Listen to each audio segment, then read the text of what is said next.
Captain Kim Jae walked slowly through the metal corridors of his ship. His boots made quiet sounds on the floor as he moved toward the front window.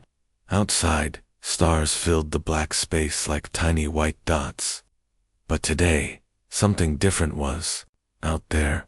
"Captain," called Park So-min from her computer station. "The strange ship is still not moving. It has been 3 days now." Jay nodded and looked at the alien vessel floating in space. It was bigger than any human ship, but it looked broken. Pieces of metal drifted away from it like leaves falling from a dying tree. Strange lights blinked on and off across its surface. "Any messages from them?" Jay asked. "Nothing on our radio," So-min replied. "But Dr. Lee thinks he found something else. Something weird." Dr. Lee Min-ho was the smartest person on the ship when it came to studying new things. He had been working for days to understand the alien vessel. Now he walked into the room with papers in his hands and a worried look on his face. "Captain, I think they are trying to talk to us," Lee said. "But not with radio waves. They are sending thoughts directly into our minds." Jay felt a cold feeling in his stomach. "What kind of thoughts?" "Sad ones. They keep saying the same thing over and over. We are the last. We came here to die in peace." The room became very quiet. Everyone stopped what they were doing to listen. "They want to die?" asked So-min. "I think they are giving up," Lee said. "But we need to get closer to understand better." 2 hours later, Jay put on his spacesuit and took a small ship to visit the alien vessel. Lee came with him, along with 2 soldiers for safety. As they got close, they could see that the alien ship was very old and beautiful, but also very damaged. The outside was covered with symbols that looked like flowing water frozen in time. Some parts of the ship seemed to be made of crystal that glowed with soft blue light. Other parts were dark metal that had been hit by many things during a long journey. "There," Lee pointed to a hole in the side of the ship. "We can enter there." Inside the alien ship, everything was different from human ships. The walls curved like they were grown instead of built. Soft light came from everywhere and nowhere at the same time. The air smelled like flowers after rain. They found the aliens in a large round room. Jay had never seen anything like them before. They looked like people made of living crystal. Their bodies were see-through, and colored light moved inside them, like slow lightning. But many of them were cracked and dim, lying still in strange beds that hummed with dying energy. One of the aliens opened what might have been eyes. It looked at the humans, and suddenly Jay could hear a voice in his head. "You should not be here," the voice said. It was tired and sad. "This place will bring only death to your kind." Lee stepped forward carefully. "We came to help," he said out loud. The alien's crystal body became a little brighter. "Help?" The voice in their heads sounded confused. "You are so young, so new to the stars. You do not understand what hunts us." "Tell us," Jay said, and so the alien told them a story that made their blood turn cold. Long ago, the crystal people called themselves Kethmori. They lived on beautiful worlds with others like them. They built great cities and learned the secrets of the stars. They thought they would live forever. Then the devourers came. The aliens showed them pictures in their minds. Black machines like giant insects that moved between stars. They landed on planets and ate everything living. Trees, animals, people, all of it became food to make more machines. World after world fell silent.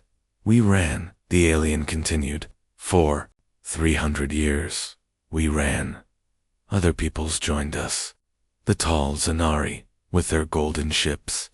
The small Moktu who could speak to animals. The proud Vorthok, who had ruled 100 worlds. All of us ran together. What happened to them? Lee asked. Gone, the alien replied simply. One by one, the devourers found us. We would make our ships faster, our weapons stronger. Nothing worked. They always learned. They always caught us. I am the last of my people. These others around me are the last of theirs. Jay looked around the room. and realized what he was seeing. This was not just a ship full of one type of alien. These were the final survivors of many different species, all brought together by the same terrible enemy. How many? Jay asked quietly. 17 worlds, 17 different peoples, all gone. The aliens' light grew even dimmer. We came to your empty space to die far from them, so they would not find your young species too soon. But you found us instead. Soman's voice came through the radio from their ship. The alien looked confused again. You would help us, but you are so small, so few. Your ships are slow, and your weapons are simple. Every species that fell before you was much stronger. Jay looked at Lee, then back at the dying alien. Maybe that's exactly why we have a chance. 6 weeks after the first meeting with the aliens, President Yoon Dae-yoon stood in front of cameras from around the world. Behind her, the flags of every nation on Earth hung side by side. Her voice was calm, but strong, as she spoke to all humanity. The vote has been counted, she said. 7 billion people have spoken. By a large majority, we have decided to help the alien refugees. We will give them homes. We will protect them. We will fight for them. In space stations around Earth, people watched the news with different feelings. Some were scared, some were excited. But most felt something they had never felt before. They were part of something bigger than just Earth. On Mars colony, engineer Yang Taehan knelt beside a strange glowing bed, where one of the crystal aliens rested. The alien's name was hard for humans to say, so Yang just called him Elder. Through a computer that could translate thoughts into words, they tried to talk. You really want to save us? Elder's thoughts came through the machine as written words on a screen. Yes, Yang said simply. That is what humans do. When someone needs help, we help. Elder's crystal body flickered with confusion. But you do not know us. We are not your family. We are not even from your world. Yang smiled and touched the translation machine. On Earth, we have a saying. A problem shared is a problem cut in half. Your problem is now our problem too. For a long time, Elder said nothing. His crystal body grew a little brighter, then dimmer, then brighter again. Finally, new words appeared on the screen. No species has ever said such words to us. 3 levels. Below the Mars colony, Dr. Han Ji-woo worked in laboratories that had been built in just 1 month. Human scientists and alien refugees worked side by side, sharing knowledge that had taken thousands of years to learn. Look at this, Ji-woo said to her team, as she pointed to a screen showing alien ship designs. Their shields can stop almost any weapon, but they only ever used them to run away or hide behind. A young human scientist named Kim raised his hand. What about using shields to attack? The Kethmori scientists working with them made a sound like wind chimes in a storm. Through the translator, his words appeared. Attack. Shields are for protection. Fighting is for warriors. But what if everyone could be a warrior? Ji-woo asked. What if every ship, every person, every piece of equipment was ready to fight? The alien scientist's crystal body went completely still. After a long pause, he replied, Your species thinks in ways we never imagined. In Earth's biggest military base, General Park Hyun-sik studied reports from around the solar system. Every day, humans learned more about the devourers from the alien refugees. Every day, the news got worse. They have eaten worlds for 1,000 years, Park read from his tablet. Every species that fought them used the same plan. Build strong defenses. Make better weapons. Fight them ship to ship in open space. And they all lost, said Colonel Song Min-young, who sat across from him. Double quotes, yes, because the devourers learn from every fight. They see how you attack, and they change to stop you. They see how you defend, and they find new ways to break through. Song looked thoughtful. What if we did not fight the way they expect? What do you mean? Every species they fought was more advanced than us. They had better ships, better weapons, better technology. They all fought with honor and rules and plans. Park began to understand. But we are not advanced. We are desperate. Exactly. We do not have rules about fair fighting. We do not care about honor in war. We care about winning. That evening, Park called a meeting with military leaders from every nation. In the big room, screens showed images of devourer machines and the empty worlds they had left behind. I want ideas, Park said. Not normal ideas. Crazy ideas. Stupid ideas. Ideas that no civilized species would ever think of. An old general from Russia raised his hand. What if we made our ships explode on purpose? Like bombs that can fly? A young officer from Brazil spoke next. What about poison? Not for people, but for machines. Viruses, said a scientist from Japan. Computer viruses that could spread through their network. One by one, the humans shared ideas that made the alien refugees who were listening look shocked, fight dirty, use tricks, turn weaknesses into strengths. Never fight fair if you could fight smart instead, Elder. Watching through a video link from Mars, saw something he had not seen in 300 years of running.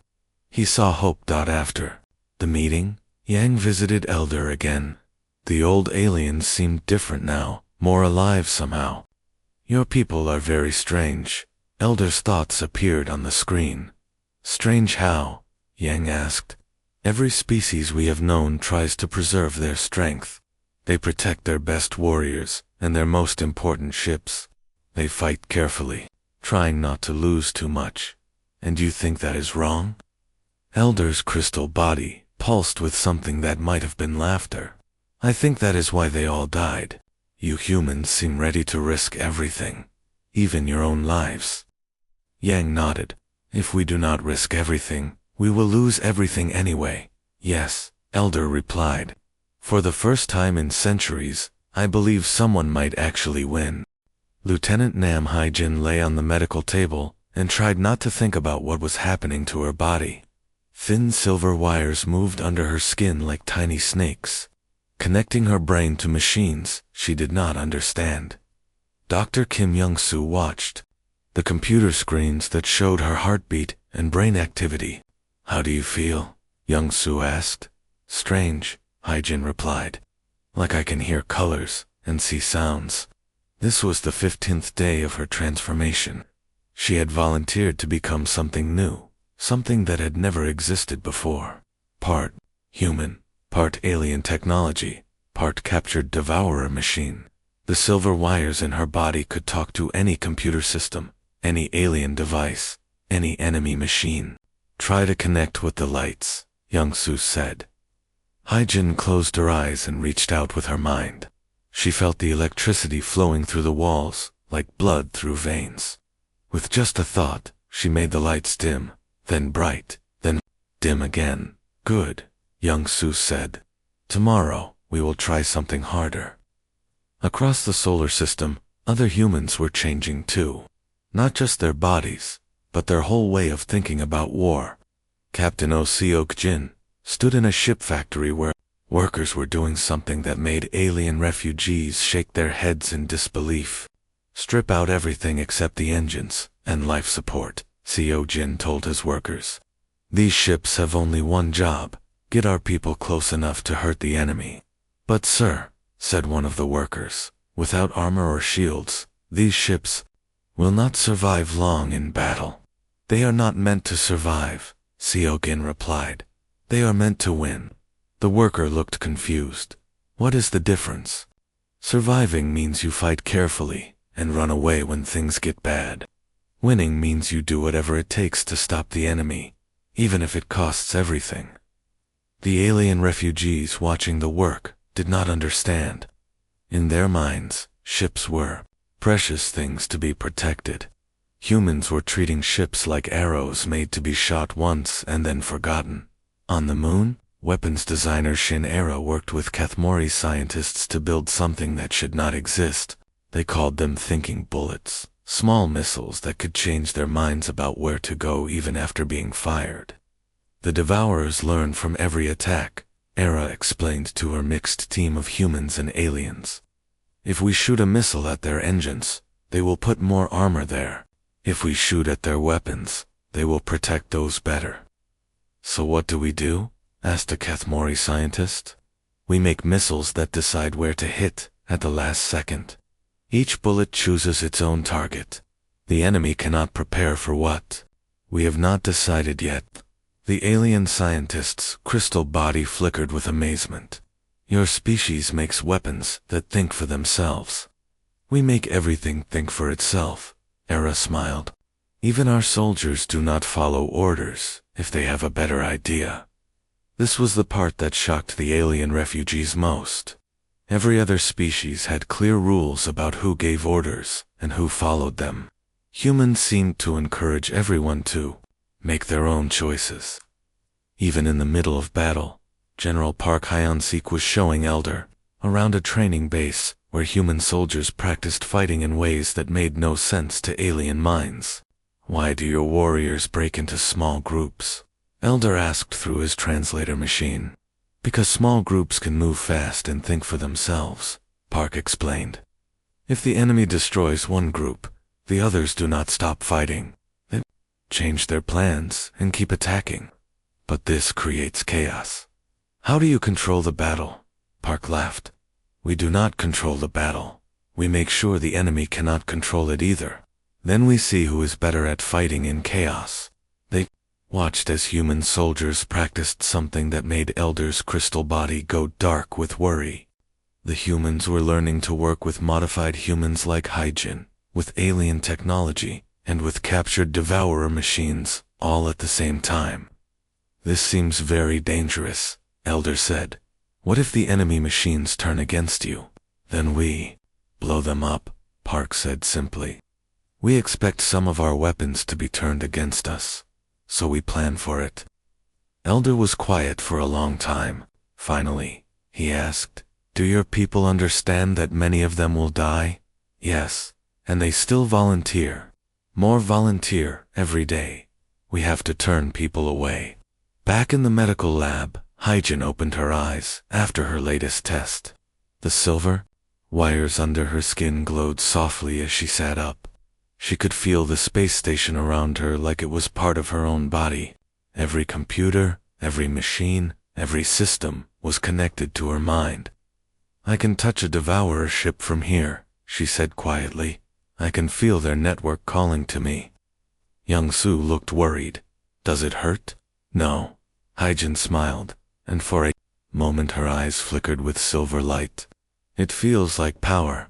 Outside the station, human ships moved through space carrying weapons that had never been seen before. Ships that could explode like bombs. Missiles that could think. Soldiers who were part machine. And most dangerous of all, warriors who did not care about fighting fair. Elder watched from his window and felt something he had forgotten during 3 centuries of running. For the first time since the Devourers came, someone was preparing to hunt the hunters. The black ships came like a storm across the stars. Thousands of Devourer vessels dropped out of hyperspace at the edge of the solar system, moving together in perfect formation. They had done this same dance 17 times before, on 17 different worlds. Each time, it ended the same way, with silence and empty planets. Admiral Choi Sung-woo stood on the bridge of humanity's biggest warship, watching the enemy fleet approach. The alien ships were beautiful and terrible, like giant metal insects, with wings that caught starlight. He had studied videos of their past battles. They always moved the same way, attacked the same way, won the same way. Sir, they are sending a message, reported Communications Officer Park So-min. Put it through. A cold, mechanical voice filled the bridge. Primitive species, you have 30 minutes to surrender. Resistance will only delay the inevitable consumption of your world. Sung-woo smiled grimly. Send them our reply. So-min nodded and opened the communication channel. This is Admiral Choi of the Human Defense Fleet. We have a message for you too. Go to hell. The Devourer fleet paused, probably trying to understand what that meant. They had consumed 17 civilizations, but this was the first time anyone had insulted them. All units, Sung-woo called into his radio. Execute Plan Madness. What happened next broke every rule of space warfare that had existed for thousands of years. Instead of forming neat battle lines like every other species had done, human ships scattered in all directions like seeds thrown by the wind. Each captain began making his own choices about how to fight. Captain Kong Min-soo flew his small fighter directly at the biggest Devourer ship. His radio crackled with voices from other pilots. "Min-soo, what are you doing?" "Something stupid," he replied. "Cover me." The Devourers had never seen anything like this. Every other species fought in organized groups, following careful plans. They could predict what each enemy ship would do, but humans seemed to make new plans every few seconds. Min-soo's fighter dodged through laser fire and missile explosions. His ship was tiny compared to the giant Devourer vessel, but that made him hard to hit. He flew straight into the engine section of the enemy ship and fired all his weapons at once. His small fighter exploded, but the damage it caused made the giant ship's engines fail. Without power, the huge vessel crashed into 3 other Devourer ships. One fighter just destroyed 4 capital ships, Soman reported with amazement. "That's the idea," Sung-woo replied. "Every ship is a weapon. Every pilot makes their own battle." Deep inside the Earth's defense network, Lieutenant Nam Hae-jin felt the silver wires under her skin grow warm. She was connected to computers all across the solar system, but now she reached further. Her mind touched the network of the Devourer fleet itself. "I'm in," she whispered to Dr. Kim Young-soo, who watched her vital signs on his monitors. The Devourers were machines, but they were not just machines. They shared thoughts and commands through a network that connected every ship. Hae-jin slipped into that network, like a virus entering a computer. "What are you seeing?" Young-soo asked. "Confusion," Hae-jin said. Her eyes flickered with silver light. "They cannot understand why we fight like this. They keep trying to predict our next move, but we do not even know our next move." She found the command codes for a group of Devourer ships and began changing them. Slowly, carefully, she turned their weapons around to face their own fleet. "Hae-jin, your heart rate is too high," Young-soo warned. "You need to disconnect." "Not yet," she replied. "I can do more damage from here than any weapon we have built." Across the battle, other modified humans were doing the same thing. They reached into Devourer networks and planted chaos like seeds. Enemy ships began firing on each other. Some forgot how to move. Others started broadcasting human music instead of battle commands. The Devourer collective mind had never experienced anything like this. For the first time in its existence, it felt something unknown, confusion. These primitive creatures fought without any system they could understand. Every attack was different. Every strategy was new. Systems analyst Ru Soo-young watched her. Computers tracked the battle. "Sir, they are trying to adapt to our tactics, but every engagement is completely different. They cannot learn from fights that do not follow patterns." "Good," Sung-woo replied. "Keep being unpredictable." On Mars, the alien refugees watched the battle through telescopes and sensors. Elder's crystal body pulsed with disbelief as he saw something that had never happened before. The Devourers were losing. "How?" he asked Yang through the translator machine. "How are you doing what 17 advanced civilizations could not do?" Yang watched human ships ramming into enemy vessels, exploding themselves to take out larger targets. "Because we are not trying to preserve anything, we are trying to win everything." The battle raged for 6 hours. Human ships died by the hundreds, but each death caused more damage to the enemy. Pilots flew their ships like bullets. Soldiers turned themselves into bombs. Modified humans reached across space to steal enemy ships with their minds. Finally, something impossible happened. The Devourer fleet began to retreat. "Sir," Soman announced, hardly believing her own words, "they are withdrawing from the system." "For?"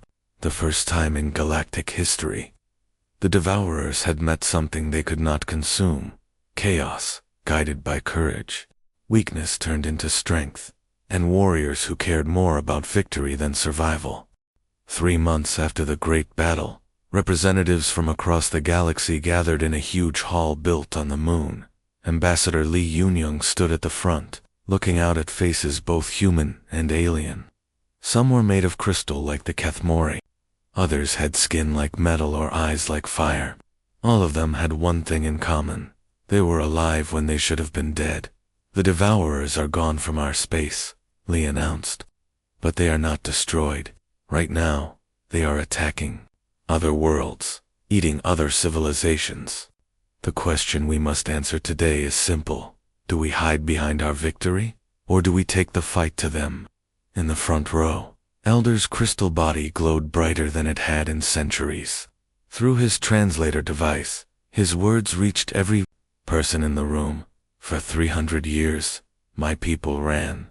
We saved what we could and mourned what we lost.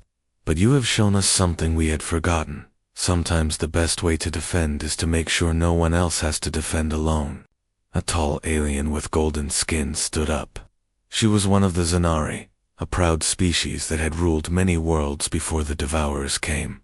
Only 12 of her people had survived. "Why should we trust humans to lead this fight?" she asked. "You are still new to space. You have won one battle, not a war." Captain Kim Jae-ho stepped forward. He now wore the uniform of the new Galactic Defense Force, with symbols from 20 different species on his shoulders. "We are not asking to lead," Jay replied. "We are asking to serve. When someone calls for help, we want to be the ones who answer." Dr. Han Ji-woo activated a large screen that showed plans for new ships. They were different from anything that had ever been built before. Human engineering mixed with alien science, creating vessels designed not to conquer but to liberate. "These ships will carry mixed crews," Gi-woo explained. "Human unpredictability combined with alien wisdom. Each vessel will be ready to fight, but more importantly, ready to help others fight." A small alien with blue skin raised his hand. "What if we do not want to fight? What if we just want to hide?" "Then we will protect your hiding places," said Colonel Song Min-young. "But we will not force anyone to be brave. Courage cannot be commanded. It can only be inspired." The vote was not close. By an overwhelming majority, the gathered species agreed to form something new. Not an empire built on conquest, but an alliance built on protection. 6 months later, Captain Oseo Kijin stood on the bridge of the starship Defiance as it prepared to jump to hyperspace. His body had been changed with technology from 6 different species. Silver wires ran under his skin like heat dints. His eyes could see across many different types of light, like the Zanari. His heart was strengthened with Kethmori crystal that would let him survive in space for hours. "Destination?" asked his navigator, a small Mach 2 alien whose people could sense danger before it happened. "Centauri system," Seo Kijin replied. "Devourer scouts were detected there yesterday. His crew was like nothing that had ever existed before. Humans worked alongside aliens from dozen different worlds." In the engine room, a Kethmori engineer worked with human mechanics to create power systems that could adapt to any situation. In the weapons bay, modified humans like Hyjin sat connected to targeting computers that could think for themselves. "Jump in 30 seconds, announced the ship's artificial intelligence, which had been built using the combined knowledge of all the allied species. Seo Jin looked around his bridge. 2 years ago, humanity had been alone in the universe, knowing nothing about the Great War that raged among the stars. Now they were part of something bigger than any single planet or species. "All crew, prepare for hyperspace," he commanded. "Remember, we are not going to Centauri to conquer anything. We are going to make sure the people there know they are not alone." The ship jumped, disappearing in a flash of light that bent space and time around it. Back on Earth, in a small apartment in Seoul, Yang Tae-hyun watched the news with Elder, who now lived among humans as an honored guest and advisor. The crystal alien had grown strong again, his light bright and steady. "Do you think we can really win?" Yang asked. "The Devourers have been destroying worlds for 1,000 years." Elder's crystal body pulsed with what humans had learned was alien laughter. "When? I do not know. But that is not the important question anymore." "What is the important question?" "The important question is whether anyone will die alone. 2 years ago, when my people were the last survivors floating in space, we thought the universe had forgotten us. Now, whenever the monsters come for anyone, they will find ships crewed by beings from 20 different worlds, all fighting together." Yang smiled as he watched another ship launch from Earth's orbit. "Someone's fight is everyone's fight." "Yes," Elder agreed. "And that is why, for the first time in galactic history, the hunters are about to become the hunted." In the darkness between stars, Devourer fleets moved toward new targets, expecting the same easy victories they had won for centuries. They did not know that waiting for them were beings who had learned humanity's greatest lesson, that sometimes the best way to save yourself is to save everyone else first. The war was far from over, but the prey had finally learned to bite back.